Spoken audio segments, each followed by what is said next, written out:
hurt you. Well, that's a lie. I may hurt you a little, ladies and gentlemen. I am the unknown factor. That Wade Wilson of hip hop, and this is the questionnaire. And man, what a fine quest it's been, if I do say so myself. At least I've enjoyed myself. I hope y'all out there are getting your Comic on and doing the same as far as enjoying yourself, checking out the show. But today, we're gonna go to that independent route, ladies and gentlemen. Right? I just got through I speed read a lot of comics, not because I want to, just because time is finite, and sometimes you just got to get through some series so you got some information, right? I need more time, man. I need that Jamie Madrox power where I can just like multiply myself. It would be awesome. It would be phenomenal, man. It really would. But that's neither here nor there, ladies and gentlemen, because I don't want the bullshit that this gentleman put some of his characters through. Yeah, we got Caleb Palmquist in the house. Hello. Thanks for having me. Man, why are you tormenting characters? Trying to make people cry. That's all. I want to make people feel something.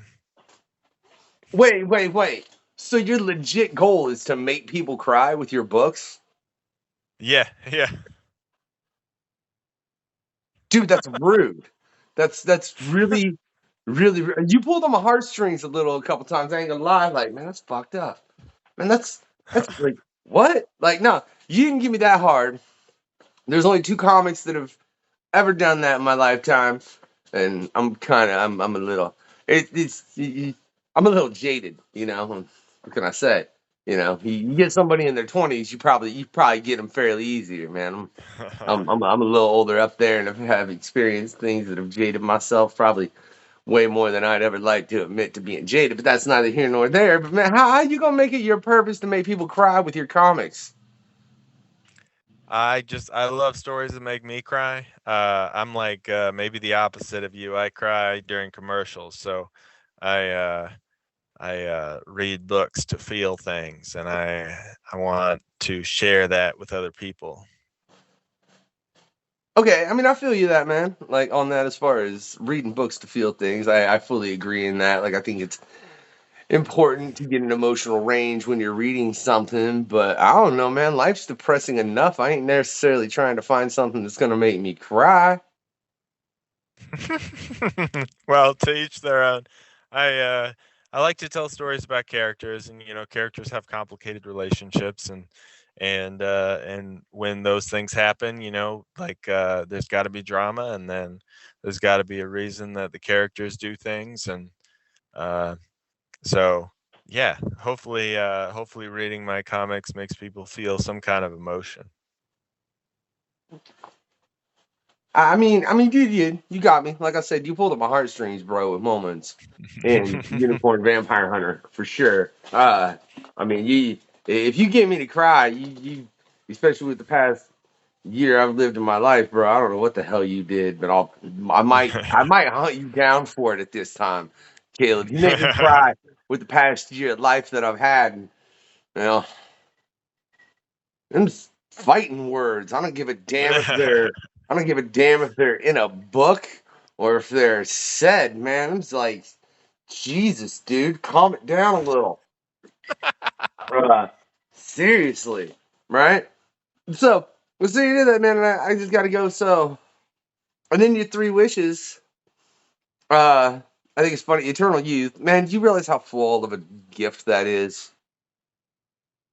That's what people say. Everyone says, "Oh, you don't want to live forever," and I'm like, I don't know, man.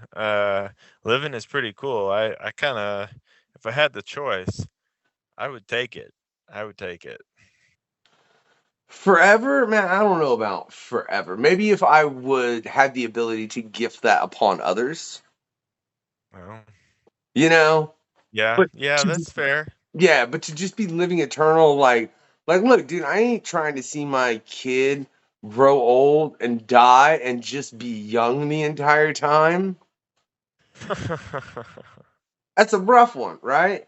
And then a private pickleball court. All right, whatever. And then apparently you're trying to make. I'm sorry, whatever, man. That's whatever. That's fine. You want that? That's cool, man. I'd love to have a phenomenal uh in-ground, enclosed pool that I could just swim in, whatever, So I get it. Everybody's got their own little thing on that regard. But then apparently you're trying to make a bunch of other people cry because you want to make Otto Octavius Spider-Man again. And I don't know if you know, while I agree that storyline of Superior Spider-Man was phenomenal. It was a great run of Spider-Man. A lot of people hated that, right? Oh, I know a lot of people hated it. Yeah. Yeah. I loved it. I thought it was great. That was really at the height of my comic book reading, when I was in my early 20s, and I was had money to spend, and I was spending it on comic books, and there was Superior Spider-Man, and I just thought it was awesome. All I know is you just said the Superior Spider-Man came out during your early 20s, man. This interview's over. You have a good night. Shit. Early 20s when the Superior Spider-Man. So you didn't even get a.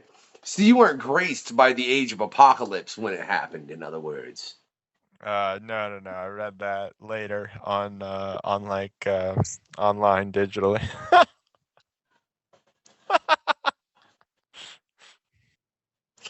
At least I'm making you laugh and not cry. Keep that in mind, Caleb. You over here sending me books trying to bring tears to my eyes. At least I'm trying to be entertaining, man. All right, what a dick Oh, man. move, right? So at what point, man, did you decide to take your love of comics and turn it into making them?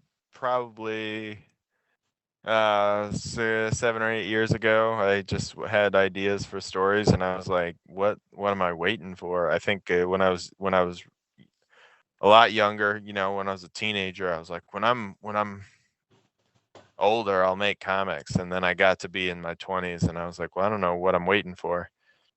So I just went deeply into debt to make a comic that nobody wanted, and then I made another comic people did want, and I was able to claw my way out of debt after that. So you pulled the Kevin Smith ostensibly a little bit. Sure. Except the first one just flopped real hard on you. Yeah. That's fair. I think Smith had a line of luck that most people will never see in that regard. As far Sure. as, he did Clerks and what happened. I think he's an anomaly within that. Most people always have that first one where it didn't quite hit right. Right? And I don't know why that is. As far as you see that so rarely. Maybe it's because you have to take a moment to get in to, conceptualizing a story. I mean, how did you go about that? Just like, screw it, I want to make a comic because you just write. Like, how'd you go about finding an artist, a letterer, a colorist, all of that? Because, I mean, to truly make a comic properly, unless you're going to go like Copland did and just do it all with full tilt, which is bloody well impressive, I want to point out. And I could point out, Old Dog from Declan, like, is phenomenal, and he did the same thing as far as handling everything within that. But you just don't see that often. So how did you go about assembling a crew to make your Well, idea come to life? sure. I mean, the first time I did it, I was just kind of looking around on Instagram and Tumblr and uh, different internet forums for artists, and asking people if they wanted to draw stuff for me, and kind of just working with whoever I could find. And then as I went, once I got more into the world of indie comics, I started to make friends, and then I started to identify artists that I thought would really like connect with the stories that I was telling. And so it's just a lot of social media, really, is how I found those collaborators. Is that a little bizarre? I don't know if that's bizarre to you necessarily. How old are you, Caleb? 32. All right, so you've got around 8 years on you, right around there. You know what I mean? So you're not as young as I thought you were, to be real honest, based on what you were saying earlier. Um, Maybe my perception of time just sucks. That's not it. Maybe Superior Spider-Man came out later than I thought it did. I thought it was like 2012 or something. But I could be wrong. I don't have the ability to Google search that right now. I'm not sure. I'm sure someone if they're watching, can tell us exactly in the comments. Dude, you idiots! It was then. Whatever. I'm sorry. I'm terrible with names and I'm terrible with time frames. I can tell you all kinds of shit about all kinds of stories that I've read, but when it comes to like perception of time, I don't know. I blame either the autism or the concussions. Take your choice. I don't care. Uh, um, yeah, you are. You're a little bit older than I thought, though. Just based on that, man. Because you're really making me try to remember when the hell. Dude, I ain't gonna put my brain effort to that because mainly because I know for a fact, Caleb, it will lead to nowhere. But what do you think about that then? In the fact, like, with you being 32, I think you would assume like, or at least be aware of the fact that social media has changed the comic book market a lot because it's made it to where people that have thoughts and are artistic, whether it be stories, writing, or whatever, are have a far easier way to come together to make a story, as opposed to back in the day. I mean, it depends on how far back you go. You better be submitting to someone and hoping you just know an artist personally. What do you think that's done to the comic book market as a whole? I mean, I think in general, the internet, social media, and especially Kickstarter have democratized the creative process. You're you don't have to submit, you don't have to ask anyone for permission. You can just make stuff. And I'm a pretty strong believer in staying independent. It would take a pretty good offer for me to want to go with a publisher because I can do it myself. I can just put comics straight out to people, and I don't need someone else telling me how to do it or what to do.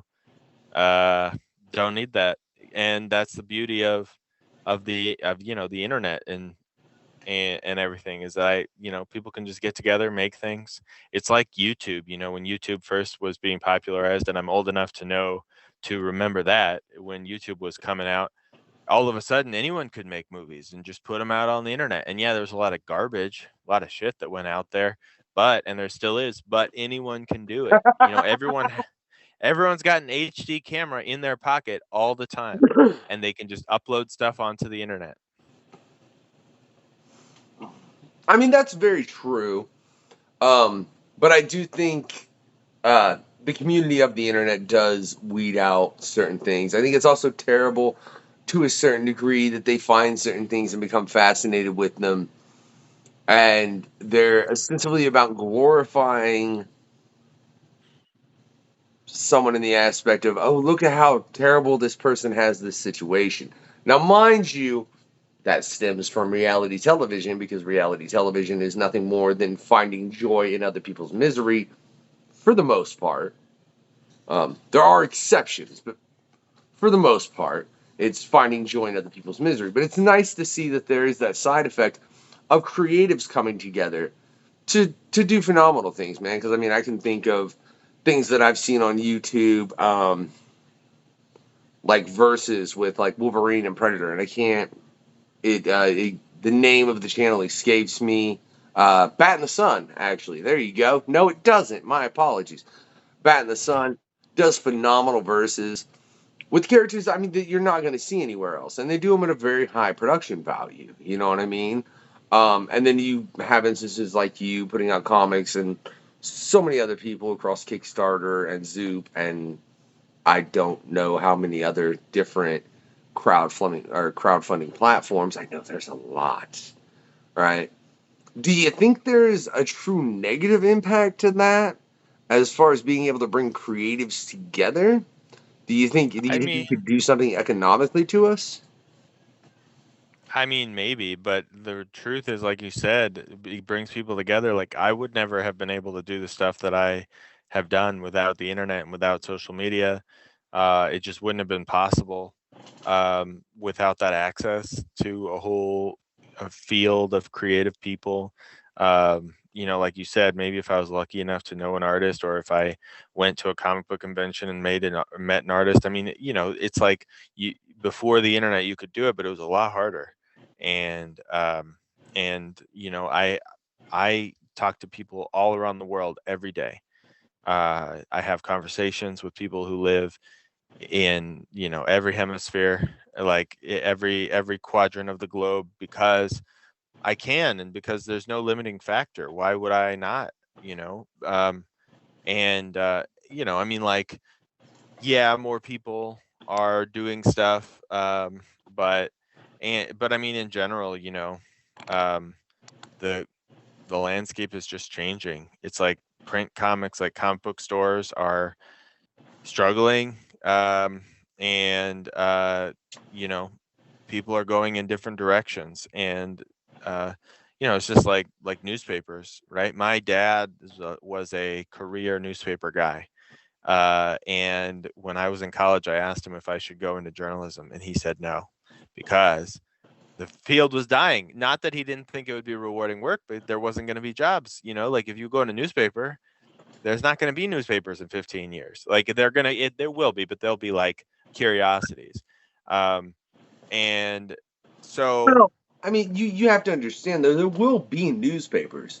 They'll just all be online. You know what I sure, mean? sure, they'll look very different than what they looked like. Yeah. So, and I think that's with comics. Comics aren't going away. People love comics. Like people love the stories that are in comics, and there will always be comics, but they're, you know, the way that they're being created, everything from the creative all the way up to consumption is different now. And people are still going to stores and buying, like people like you and I are going to comic book shops and getting our pull lists, but we are there are fewer and fewer of us, right? Like Yeah, you're people. right, baby. Click, click, boom, all time, right? Yeah, yeah. I mean, I gotta get them ones I really need in my life. So yeah. So it's just changing. Now, well, don't you stop making noise. Sorry. I mean, it's not loud enough. Y'all can hear it, so it don't matter. I can just hear it in my background, and I need that uh, episode to export so I can get that out. So I'm not so far behind exporting episodes that my brain hurts. Because you know, there's a lot of episodes going on over here, and I hope y'all are enjoying it, man. All right, but to that end, man, I see some of your favorite comics was growing up, man. Like X-Men, Teenage Mutant Ninja Turtles, Spider-Man. All right. Hmm. And then, I mean, they're all fairly mainstream characters. So I've got to ask within that, as I do something to make sure this goddamn episode keeps exporting. My apologies, Caleb. But fucking Hannibal, I ain't trying to have Hannibal pissed at me because this shit didn't come out. Uh, Check out his episode. Oh my god, it's already up, and it was phenomenal conversation. But do you think there's something about the? I mean, I would say we'll say top 10 publishers, which I mean, obviously Marvel, DC, Image. I would say IDW, Boom. I mean, I could sit here and list them off, man. You've got a general idea if you collect comics like that they're doing that's going to affect the market in a negative manner as far as what they're doing. And what do you think that they're doing that would affect the market positively? I mean, I don't Don't know. hey, real quick before you answer this, Caleb. Don't be mean to Image. I just had Jim Valentino on. All right. I like Image a lot. I think Image is something that made like a huge difference in the comic book industry. I think that now we're seeing a, a lot of publishers that were inspired by Image, and I think maybe we're now seeing a new evolution where like Image was like a very creator friendly thing, and what that means has changed over time, and like companies that are following Image's model are not as creator friendly as you would think they were, and things are starting to shift, and like new models are like new like profit sharing models are starting to come out, because now we're starting to talk a lot more about like royalties and stuff like that. And that's where, if you're talking about like the big two, you know, that's like the conversation right now, right? Like Mark Wade didn't get credited on the new Flash movie, right? Like, and right, and things like that. And then you're like, well, shouldn't not only should he have got credited, shouldn't he have gotten a paycheck? You know, it's like, but so that's where it's like, I think that hopefully those companies will start to make changes like that that will sort of ripple throughout the industry of, you know, to like be better to creators. Because I think that's the big downside of those, because I love those characters. I mean, and The problem with the statement that you just made, Caleb, is the fact that one of them is owned by Disney and the other one is owned by Warner Brothers. You're right. You're right. And it's the parent company, in my opinion, that will be problematic. Because look, and I didn't know this until I brought Jim on, which check it out, it was a phenomenal conversation I had with Jim Valentino. Um, do you realize Image Comics owns nothing more than the name and the eye? Right. Yeah, that's Yeah. literally all they own as a comic book company. Like anything that's created there is completely. I mean, that's why Robert Kirkman is as successful as he is. So I think Image Comics is one of the greatest examples of true creator owned that is still a bigger publisher, and puts it out to that level, man. On that, is there like, let's say one of the big two offered you a deal, right? Right, and Well, I mean, if I, yeah, I mean, of course, like that's the thing, though, right? Is that like if Marvel came to me and said, you can write an X-Men book, I mean, it wouldn't even matter if it was like, oh, you can write a 2-issue miniseries about iBoy or something like that. Like I'd be like, yeah, let's do it. But it would, I mean, like, how could you turn something like that down? But I would go into it knowing that like whatever I made, like maybe 10 years, even less time down the road, is that thing is happening in a movie and I don't get jack shit. Right? Like I'm gonna know that going in. I don't, I'm not gunning for that offer because I love making indie comics and I can do what I want and have that control. But of course, I would say yes if they came to me and asked me to write a book. Like, and even just for my career, think about how good that would be, right? Like, I would get more notoriety because of that, even if they didn't pay me anything. So whoa, yeah. whoa, whoa, whoa, whoa, Caleb, don't do that shit for free. That's all I'm gonna say to you, Oh, right? I wouldn't. I Right? wouldn't do No. it. I wouldn't do it for free. But like something like that, like the only way that hurts your career is if they're like, Caleb, write Spider-Man, and then I write the Spider-Man story that everybody hates for years and years and years. Yeah, but like, There are people that have done that and still have phenomenal careers. I don't know what you're talking about. And as far as don't do it for free, I hope by the time this episode drops, I have the Patreon fully set up. Do me a favor, support the questionnaire, right? Because oh my god, it's a lot, right? And then you should be able to go and see all these answers because I assure you I don't get into all of them on any episode you ever fucking see, right? And you can find out more about the creator. All right, but I'll tell you one answer that I've got into very, very rarely, Caleb, since I added it to the questionnaire on that note.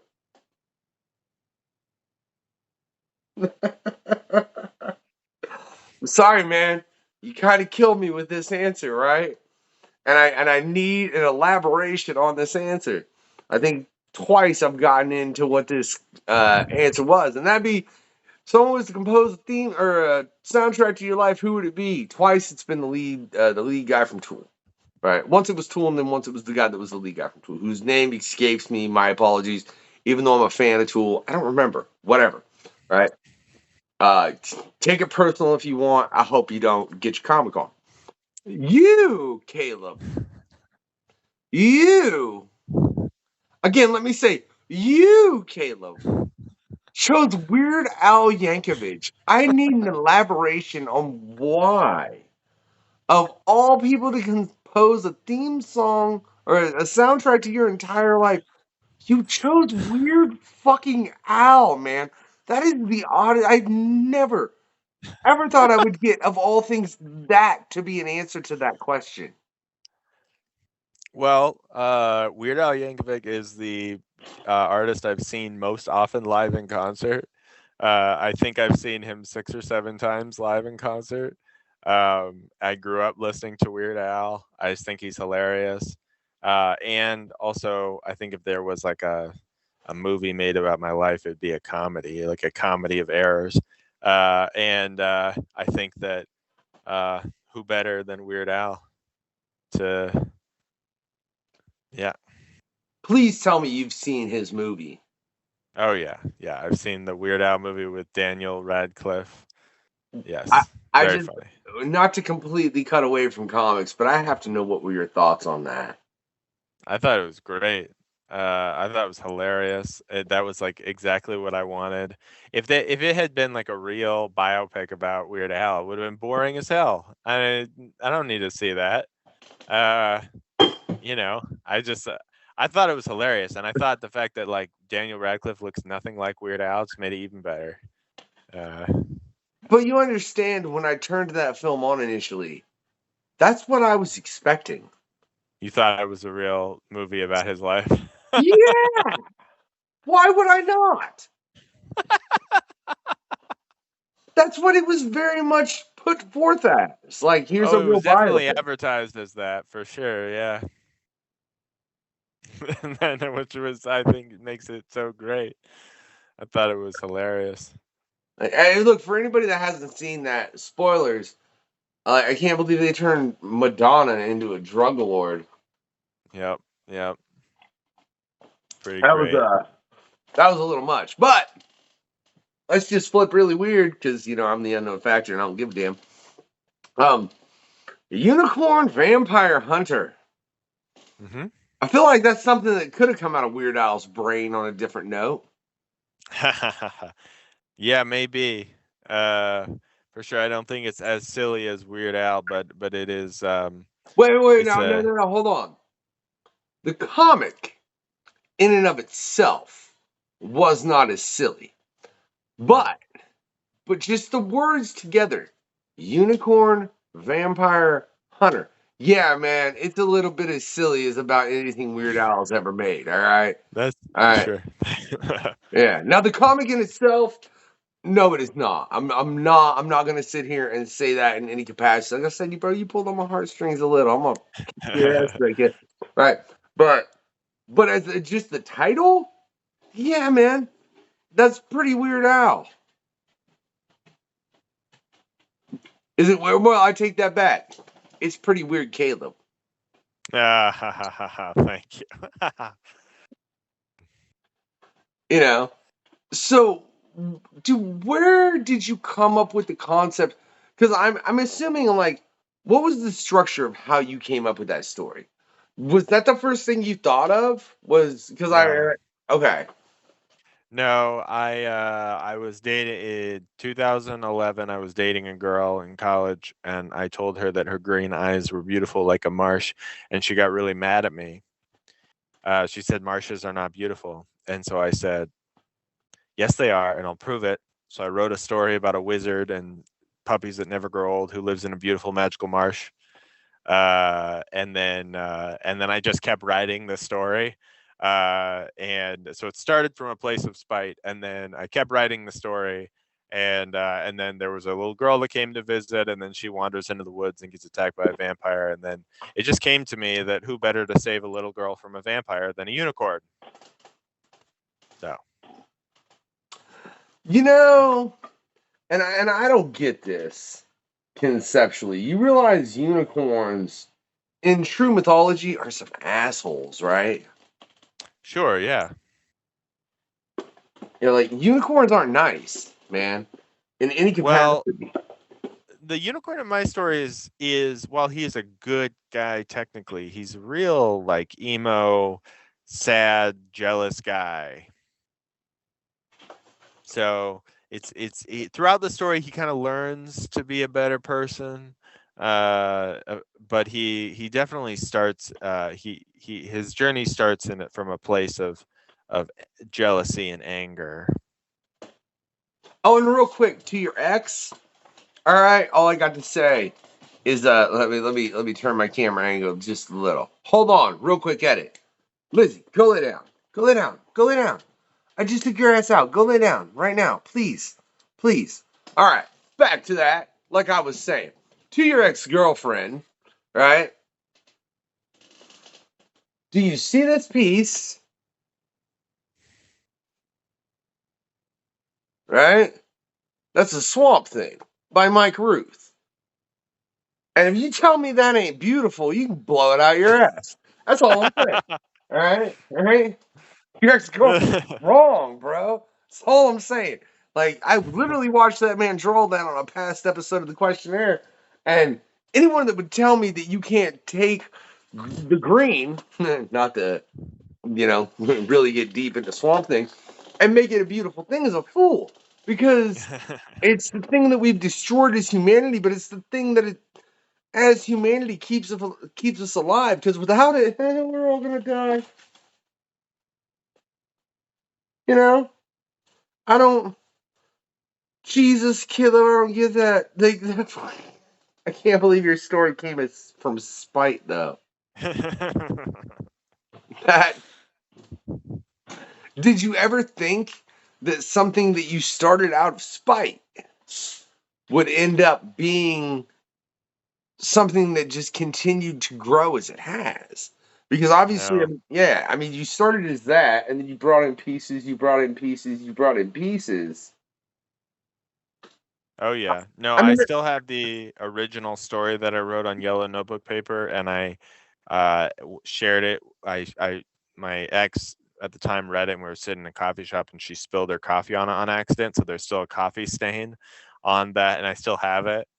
It's one of my favorite little pieces of history.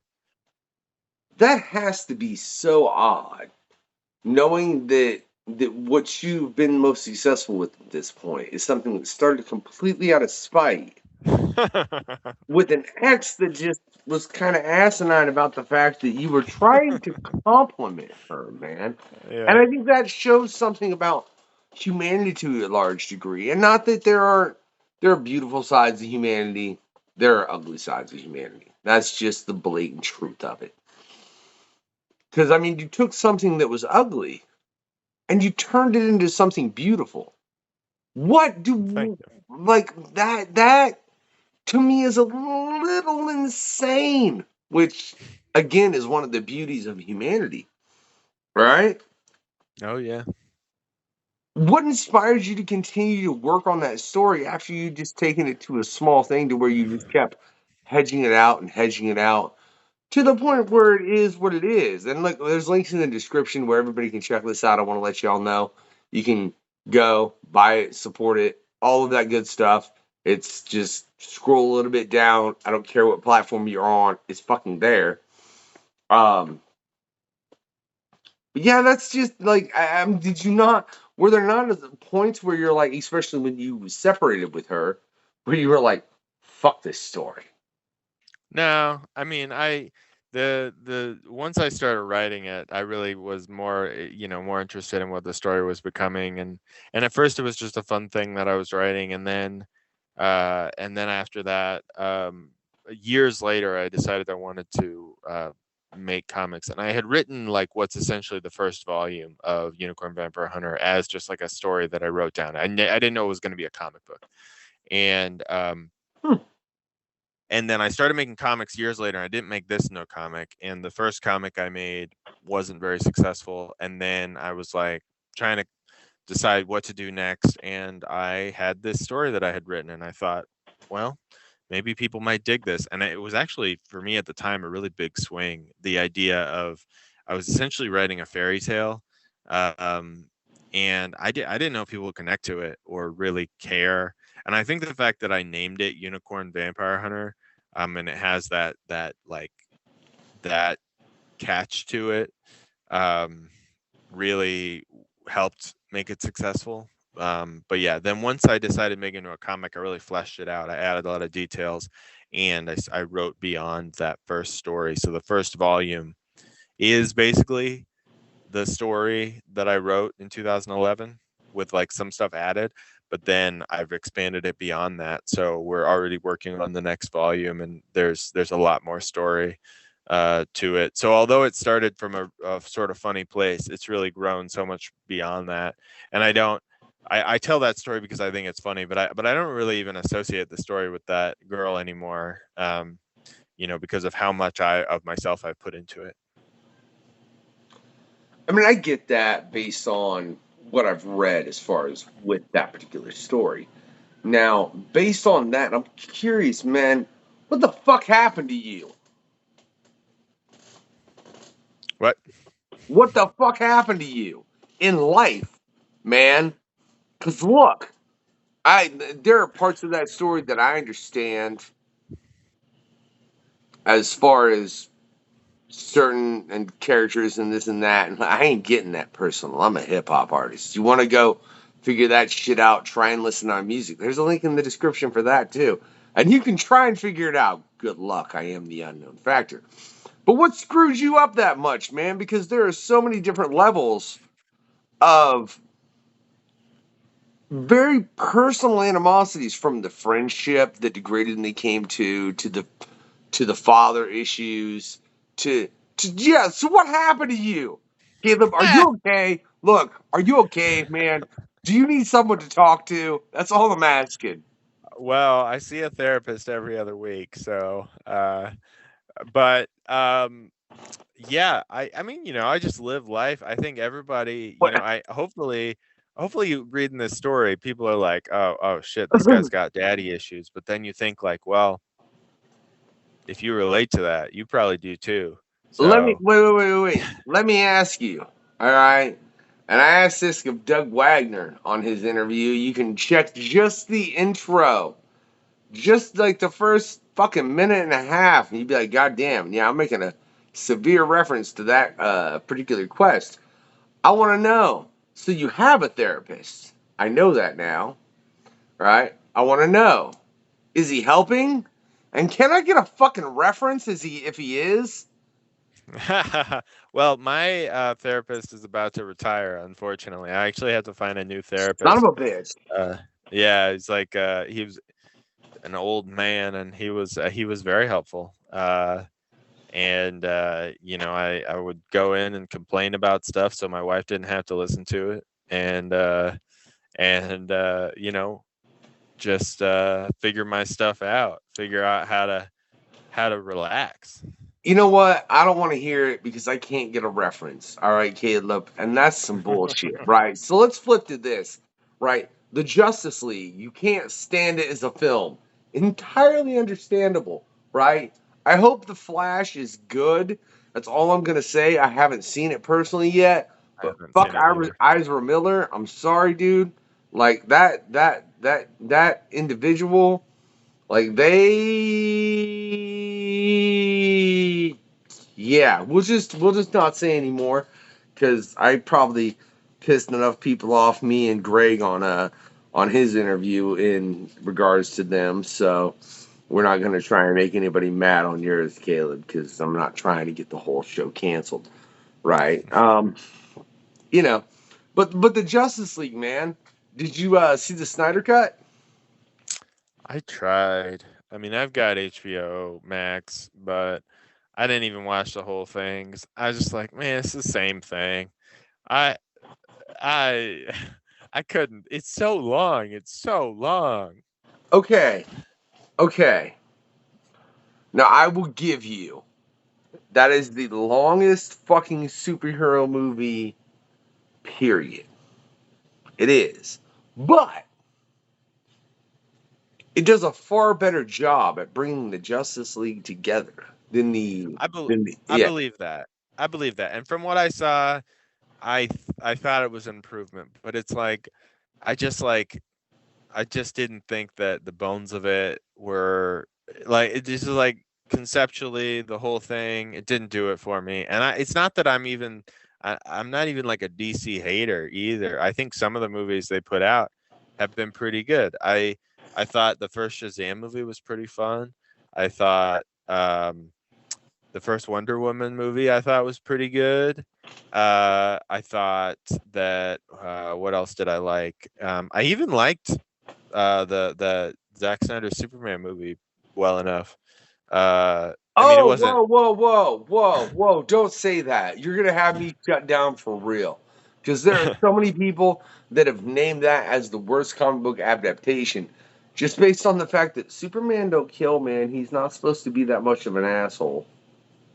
Yeah, I mean, look, I certainly won't defend it as like my favorite movie or whatever, but but I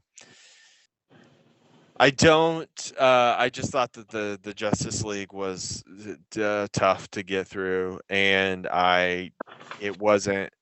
I mean, I hate to make the comparison, and this is so tired, but even like the first Avengers movie, man, you're primed for that. You go into that movie, you're in the theater, you're like cheering, you're excited, like they come together and the camera circles around, and now it's cliche, right? But it was like your blood's pumping. Like in 2012 when that movie came out, I mean, that's like, and I saw Justice League in theaters and I was like falling asleep.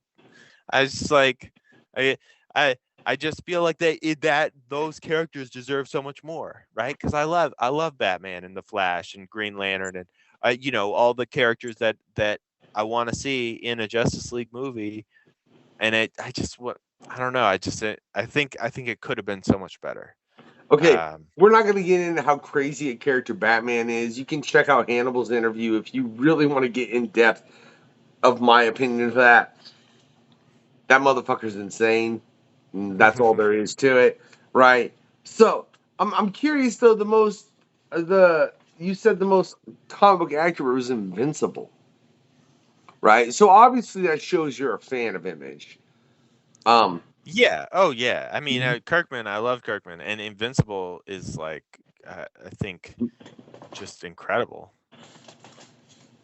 And you got it. Like Invincible is also well. Okay, we're in an era of comic book stuff where people are saying like, "Oh wait, fans wanted movies and TV shows that were actually accurate to the comics. We should have figured that out years ago." And now they're just like giving us what we want finally. Um, wait. You mean we don't want Arnold Schwarzenegger as Mr. Freeze? Is that what you're telling me? Huh? Is that what you're telling me?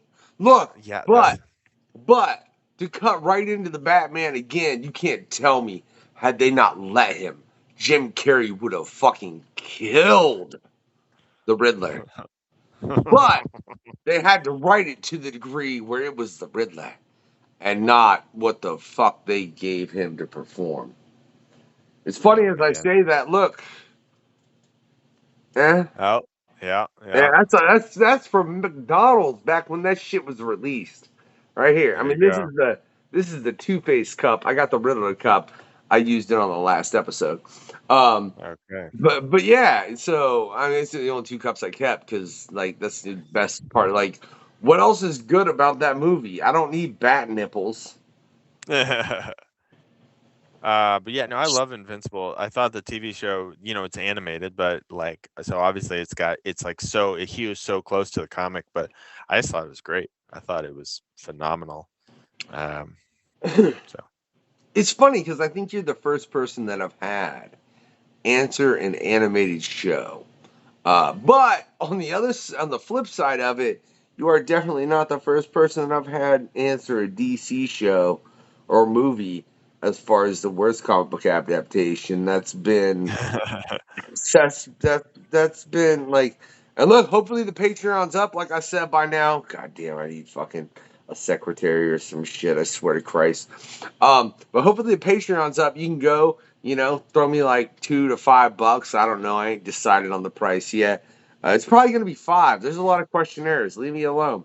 And you can read everybody's questionnaire and you can do the math for yourself. But DC, yeah, they don't do well at adapting comics into film for some reason. And I think it's because a lot of people have answered Alan Moore's work, as far as Watchmen, From Hell, uh, all of that. And it's just, Alan Moore is somebody hard to adapt.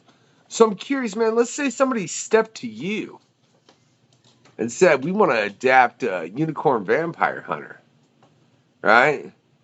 What would it take for you to take that offer? Like now, let's say they said we want you to fuck off and give us this, and we're gonna adapt it, right? well, I mean, if that were the case, I think it would depend on what that company had made before, you know, and whether or not I like the stuff that they had made before. And because like I think I know some stuff about movies, but I don't think that I wouldn't, I definitely wouldn't say, "Whoa, I got to direct it or I got to write the screenplay or whatever," because I haven't done that before. I would want someone who was good at that and who had a track record of doing that to do it. But I mean, I don't know. If I thought the company buying it did made good stuff before, I would. I would do my research and figure out what a fair offer was, and then and take that. Money's money, man. You gotta like. I mean, I wouldn't be so precious about it that if they gave me a lot of money, I would do it. Well, you definitely C- ain't Robert Kirkman or a couple other people, then, because I know for a fact, just from conversations that have been had in the past quests, like Robert Kirkman turned down a lot of offers for The Well, Walking here's Dead, for Invincible, and a couple other things. Now, mind you, he was very successful within Image and was making money with the comics, so I understand it's a different fold. I mean, you're talking about someone who is already like making money. Like Yeah, very yeah, few people writing comics make the kind of money that Kirkman made, and that's before you talk about the TV money. yeah. I looked up his net worth because I was honestly curious. Because, like I said, we had Jim Valentino on. Check out that past quest again. Um, I was like, I wonder if Kirkman's worth more than most of the guys that actually started Image. He is. Go figure. As far as I could tell, there's only one person that's worth more than Kirkman that's actually one of the founders of Image. Now, mind you, I didn't look them all up. I might be wrong. There might be one of the founders of Image that is worth more than Kirkman, uh, beyond the one individual that I looked up. Hey, man, if you know who I'm talking about, you should totally come on the show, bro. Um, but it's one of those things that he just made the appropriate deals and he held out until he had a good amount of creative control. Because that was one of the things that Jim said. Like he passed on several offers that he had for both Invincible and The Walking Dead until he was able to, kick his foot in and be like, no, I need control of this property if you're going to put it out like this because it's something that because it came from Kirkman, you know? There isn't a part of you that with your creations would want to make sure you had a foot in it, Oh, even there is, but I also know that like I made them as comics, right? I didn't make these so that they would be adapted into anything. If that happens, that's awesome.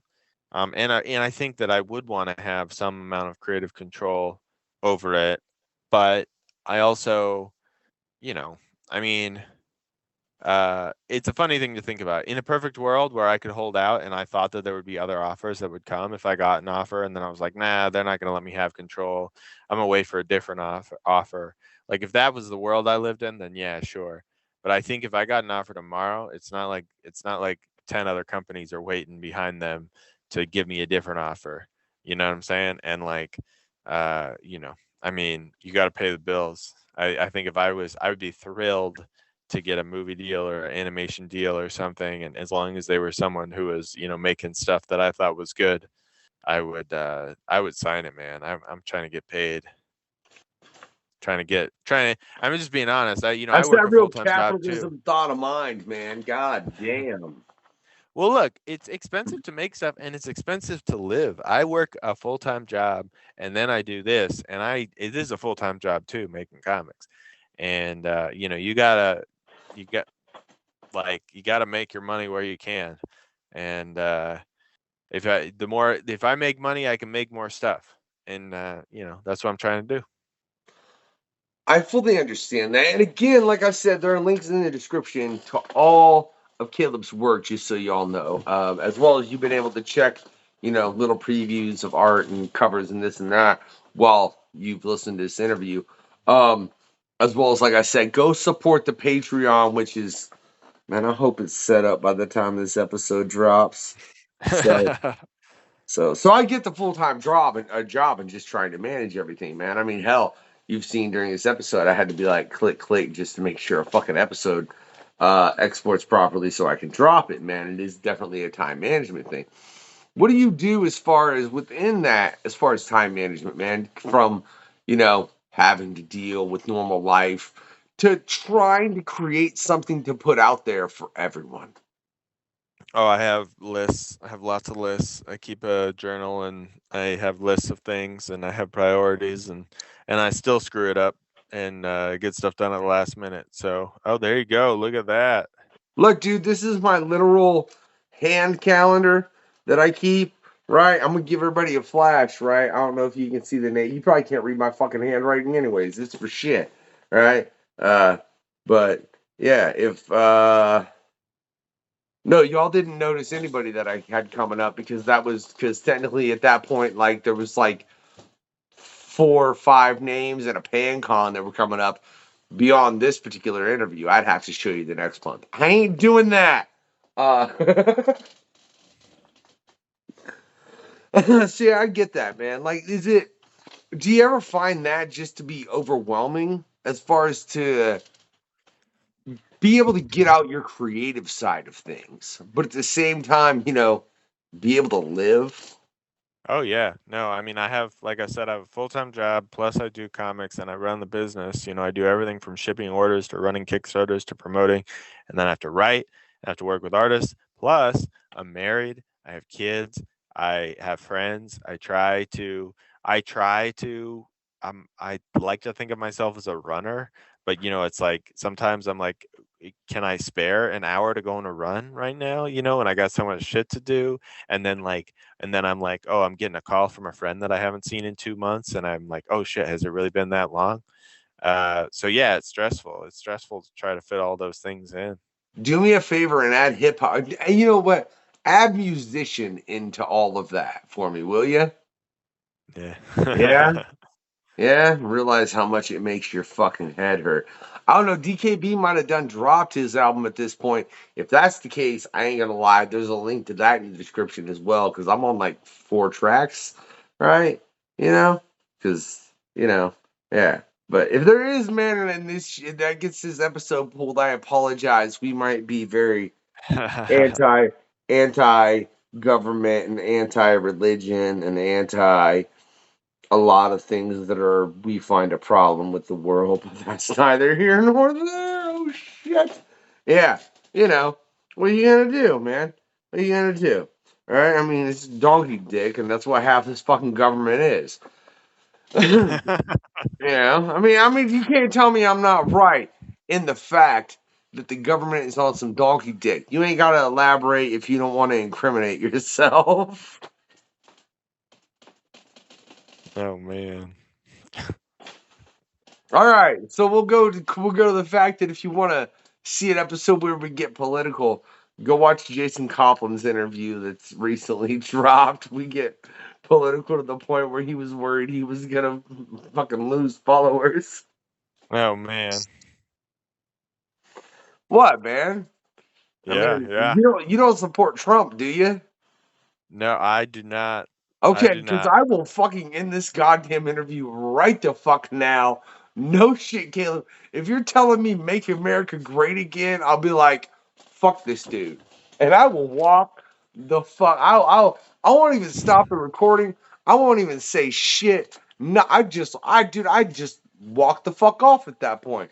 And people would be like, did that episode really just end with that motherfucker walking away and this dude staring blankly at the shit? And then it just faded to black. Yeah, it did. Oh Because he man. said make America great again. And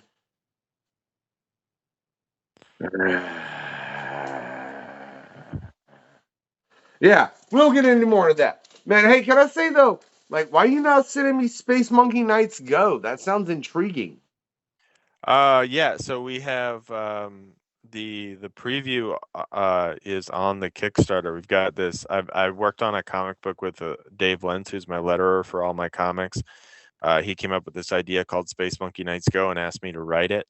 And it's like an 80s and 90s Saturday morning cartoon inspired comic book about 4 monkeys who get sent out into space, and they're in cryopods, and they're supposed to be having all of mankind's information downloaded into their heads, but instead they just get all of the information about King Arthur and his knights. Oh, So they wake sorry, up sorry. believing them My apologies. About who in his night? King Arthur.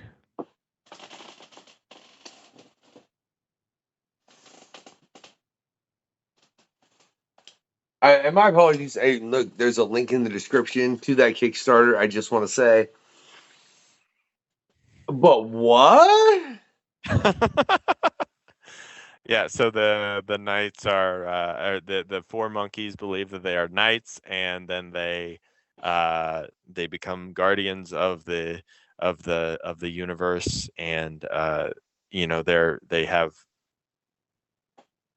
it's like Voltron, but they think that they're knights of the round table, and they're monkeys. Wait. So they have some Voltron like things as far They as have your. like magical space armor, um, that sort of looks Voltron-y, and they fight evil space wasps and save innocent people. How much weed do you smoke, Caleb? That's all I need to know. Right. Right. Like what state are you in again? I'm in Washington State, where weed is very legal here. I So how won't much comment. weed do you smoke, man? I'm plead the fifth on that one, but So yeah. look, real quick. That means a lot for everyone listening out there. I live in Indiana, so based on that, I ain't saying shit, man. Oh Yeah. yeah. Washington is a real trailblazer for a lot of things like that. And I actually live in the red part of the state, so uh, it's an interesting time.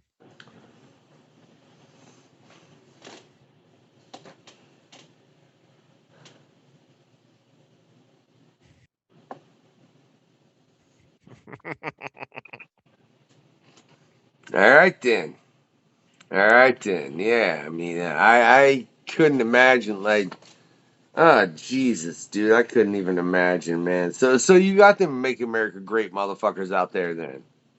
Oh yeah, no, for sure. We're very blue state, but that's because Seattle is huge. Seattle is like this massive, massive city, and all of the Seattle and all the area around that are very blue, and there's way more people over there. So all the red people on this side of the state get outvoted, which I think is great because I live in the part of the state that has a low cost of living but a high minimum wage.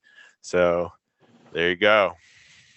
Whatever, man. Minimum wage should be way the fuck higher than it is. I don't give a Oh, I fuck agree. where you I are. agree. Yeah, But at yeah. least we're not Florida or Idaho. So It's because Idaho. You know what I mean? That's fucking. That's all it's about is making everybody else the hoe. But we ain't mad. See you. Why you keep making me try to get fucking political, Caleb? God damn it! oh man. I do that enough in my music, bro. I don't need to bring it on the show. But you want to start talking minimum wage? My ass wants to just go right the fuck off talking about look. Fuck temporary hiring agencies. Fuck churches not paying fucking taxes, and and fuck medical fucking and fuck goddamn hospitals and shit selling their shit to collection agencies. Look, I'm gonna say real quick for anybody out there, if you had your shit sold to a collection agency and it's medical, you tell them motherfuckers to give you an exact breakdown of why you owe anything. And when they do, you tell them they just violated HIPAA and you sue the hospital and that collection agency. If they can't give you a breakdown of everything, you tell them fuck off. You don't owe them anything. I'm just saying, right? Just just for a little tidbit of information for everybody out there that's getting fucked by the system, you know?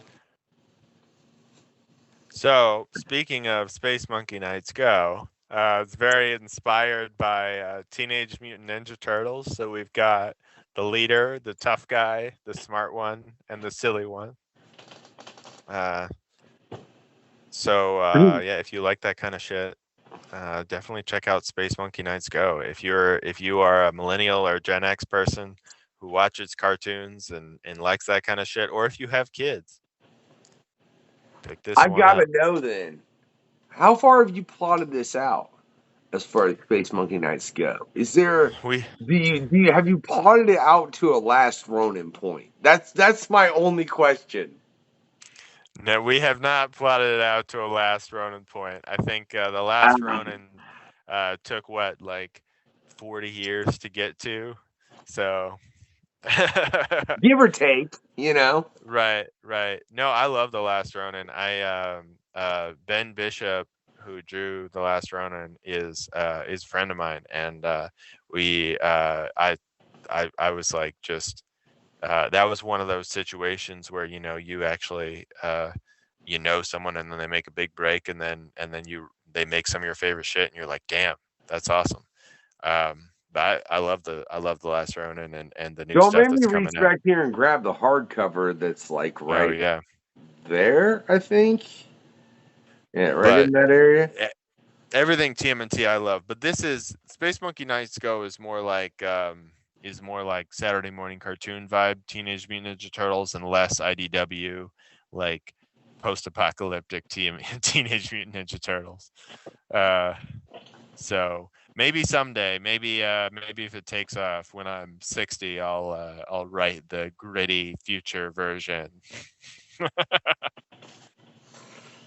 Or y'all could just help it take off right now so he could push it and get it to that point, within like 20 years. So he's only like 50. There you go. There you go. Trying to help you out, man. I'm Oh, trying to thank you. trying to get it to where you're not 60 or 50 before you got that last Ronin stage going along, man. Right, you got it. That's the Like dream, the seriously. last Ronin stage.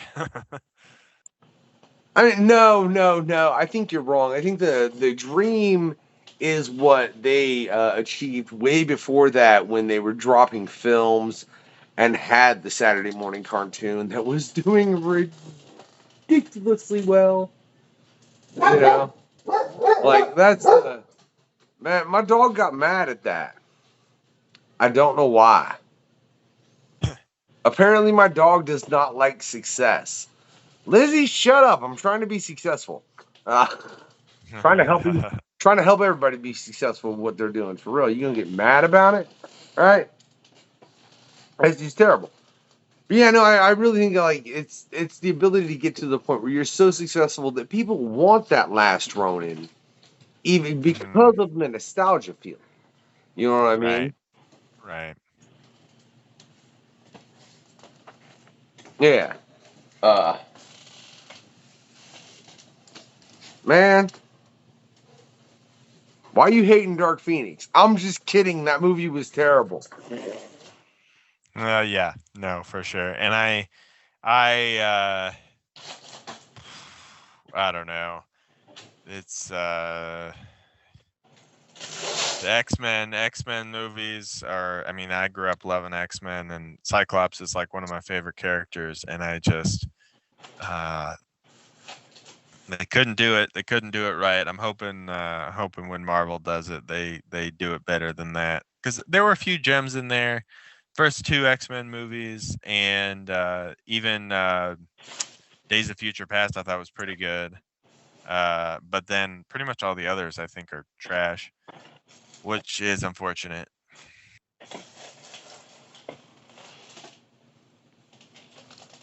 Sorry, I got like tape sounds and I'm gonna kick someone's ass, but that's besides the point. All right. I'd appreciate if you leave. All right. That's you need a knife. All right. Um. But yeah, man. I mean, this is something I think what I discussed with Greg, where they just did those films terribly, man, and they cannot do that. And I do hope Marvel handles it properly, And I do hope if you ever get anything optioned, Caleb, they handle what you have properly, or hopefully you're at least able to hold off long enough to have a hand in it, you know, as opposed to it getting handled by someone that doesn't have an appreciation for it. I think that's a lot of what's happened within the comic book film industry. Um, is it gets handed off to people who don't appreciate the original piece of literature. And that's kind of a problem, you know. But again, make sure you check all the links in the description, right? There are plenty there for Kickstarters. Caleb, check it all out. Unicorn Vampire Hunter. Man, stop pulling on my heartstrings, Caleb. That was mean. All right. Why you gotta like that was just fucking rude. It really, really, really was. I can't even tell you, man. But I will say, if you've enjoyed this interview with Caleb, what I want you to do is send him a unicorn. Yo, the nice kind, right? Don't send him the mean kind. I need you to send him the nice one that's not a dick, right? Just sing us some Weird Al Yankovic songs with some enchiladas. Oh my, and a Power Rangers Megazord, right? Just riding its back, right? That's what I need you to send. That's what I need you to send, Caleb. Now, if for some reason this interview you're like, this was shit, Caleb was like just terrible, like whatever, all right? What I want you to do is I want you to send him Medusa, just with a bunch of giant snakes too, just covered in blue cheese. Yeah.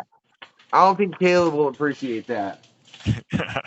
What's so bloody ever? I really don't. But, ladies and gentlemen, this has been the questionnaire with Caleb, right? Make sure you, like I said, you click all the links in the description. Like, subscribe, hit that notification bell for whatever service you're on. We're available on Mini, right?